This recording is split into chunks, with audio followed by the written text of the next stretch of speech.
Once you've finished your final summer beach excursions, take a look at these Kickstarter Pickstarters for the week of August 26th, 2019. Monster Fight Club brings us Tentacle Town, a game in which you have decided to settle on an island which seems to be periodically attacked by giant tentacles. In this game, you will jump between different sections to get different perks and abilities, build up your town, while also trying to defend against these tentacles that appear on the board. You can take multiple actions on your turn, not the same, but many more if you can pay for them. Then you'll spawn these tentacles, and using harpoons, you will actually spin a little dial to see if you can either defend off these tentacles from destroying your own buildings, and maybe even kill them. Pretty simple game, but I think it's a fun resource management game, especially I think it's designed so younger audiences get in.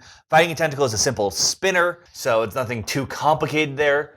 The tentacles are these cool little standees that, according to them, can fit on your fingers, so if you want to do a little, ooh, you know I do. First thing I'm going to do. One of the reasons I chose is because it was actually suggested to us back during our comments for the Meeple Gallery, so I thought, why not give it a look if one of our fellow viewers thought this was also an interesting pick. Yeah, it looks fun. It's got giant tentacles in it. That's always a good thing. And I mean, doesn't seem to be directly obviously Cthulhu, so that's a first. For once, yeah, the tentacles are separate. Maybe there's more lore to it than I know. We're going to find out, yeah. But this game goes for $50. You can check it out right now.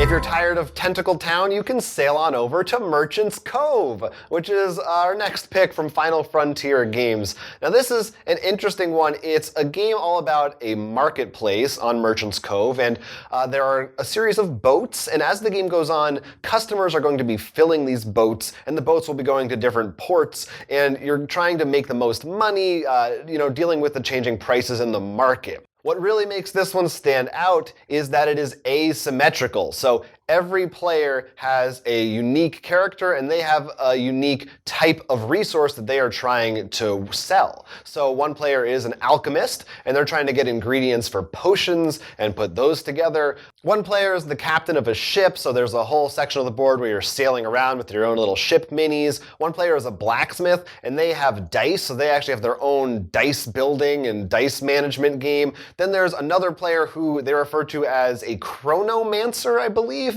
So they're manipulating time in some way with different tiles, but really they all are totally unique, totally different. I think even compared to a game like Root, kind of gives Root a run for its money in terms of how different these players seem to be. So that aspect of it seems really interesting, and the production on it is really nice too. Like you saw those little boats that they have, but also the alchemist has their own nice little round marble type pieces for their ingredients, and all very interesting, well-designed, stylish-looking stuff. So no, I mean, I saw this too and thought it looked really cool. I mean, I've said it many times before, when you do asymmetrical right, it's just so good. Yeah, it can be really cool if done well. My biggest complaint about this game is that there's no apostrophe in the title, and I feel like it should be Merchant's Cove. Right. Like it's theirs. Just, that's all. Anyway, this goes for $79. If you're interested, you can look at it now. The JRPG Tabletop Adventure game is a tabletop game about JRPG adventures. This is they say legacy game, but I would think more campaign game, where you play as classic JRPG characters, and you go through multiple scenarios until you defeat a final boss. You play by going through sort of a tree and deciding which enemy to fight, which could have bad effects, whether corrupting your little turnip bird or dealing you bad effects. And you actually combat through a bag where you have tokens, which could be misses, strikes, spells, blessings, and you actually level up through a skill tree where you grab new tokens to put into this bag. Once you complete a campaign, you may unlock things to use in later campaigns. So each playthrough, you sort of snowball into all the different things you can accomplish. It is still parodying a little bit, like I said, the turnip bird. I mean, you can see the art styles behind me, but it still captures a lot of the RPG, I think, not only tropes, but mechanics that people really like in these kinds of games. And the idea that a playthrough can unlock other things for later playthroughs, I guess is sort of more legacy style. Just to me, it didn't feel like, oh, I'm going to destroy something. It's still, oh, I can come back and get to it. It's just, I have more tools next time we play. Mm-hmm. I know. I feel like Midara came out recently, and that is also like the JRPG. That is the JRPG tabletop adventure game. But it sounds like this one maybe is more closer mechanically to like what the I think classics. Like the older ones. Yeah, like old school kind of. The other interesting thing is, from what I can tell, you always play with 4 players. So 4 bags. So this is probably really great if you have 4 people. If you try to play this solo, it means you have to keep track of 4 characters with their bags and stuff, which could be rough. A bit rough, but I still think it's something to take a look at. It's technically $155. They have an early bird, but as of this recording, there's still a lot of slots there, so we'll say that now. Usually we don't because it's like 5 left or gone. So you might be able to get it for only $119 if you want to continue on this adventure. Half-Truth is a trivia game from Studio 71. It presents players with a series of 6 facts, 3 of which are true and 3 of which are not. So the way it will work is a card might say, as one of the examples they gave, these are 6 music videos that take place in New York, or maybe it was take place in Paris, something like that. And players are going to secretly bet on which of the 3 they think are true or not. And then they reveal at the same time, and you get more points for how many you got right and how accurate that you were. So in that way, you don't always need to know the answers to the trivia questions, but if you can take an educated guess, you've got a 50-50 chance, technically. So it reminded me of Wits and Wagers, which is another trivia game famous for not forcing players to know necessarily the answers to the questions. And the other reason I think this one is noteworthy is it's from 2 interesting designers. One, Richard Garfield, of course, of Magic fame and a dozen million others, and also Ken Jennings, the Jeopardy champion, who, to my knowledge, has not designed any other games before this.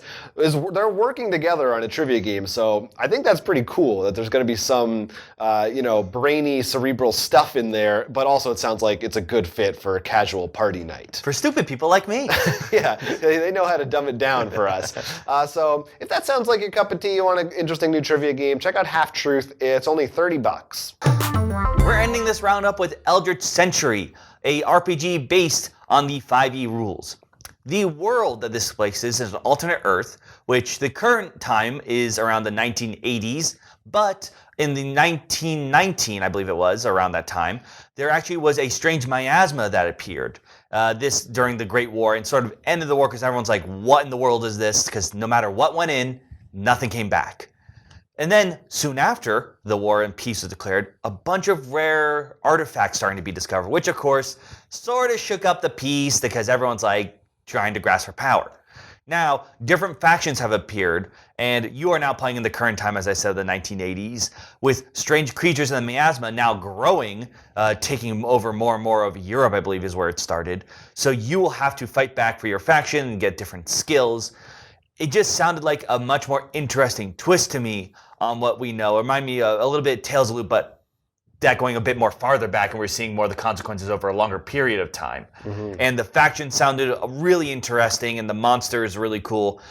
Once again, being based on 5e makes it a lot easier, especially if you already played that. It's one of the great things about when one RPG style is just used for like 20 different styles. You can sort of just mix and match and know the rules as you go. It makes life easier. I'm glad that we brought it back around to tentacles from the first pick. I mean, it is Eldritch, so I'm sure there's much more Lovecraft, but it didn't seem directly, from what I saw, like, this is Cthulhu. Okay.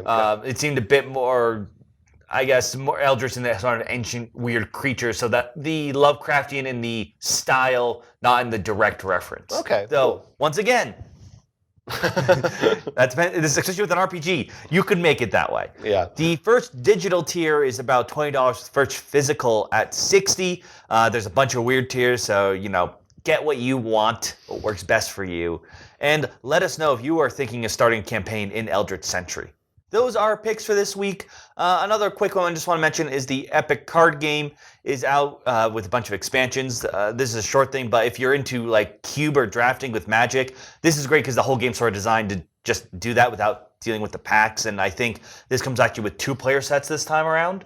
There's also a bunch of other promos for their previous game or Star Realms. It's their Kickstarters are one of the ones that you pretty much, if you've done one before, you should look just and see if they're adding a bunch of other weird stuff. I really did like that game. That was actually a lot of fun. Well, for me, I like the cube and that someone did like, look, it's already built for you. Right. Yeah, that was nice. Let us know if you're looking at that one or any of the ones we mentioned or anything that maybe we didn't mention in the comments section. We want to hear about your backing habits. Let us know. Until next time, I'm Jonathan. I'm Will. And this has been Roll for Crit Kickstarter Pickstarter.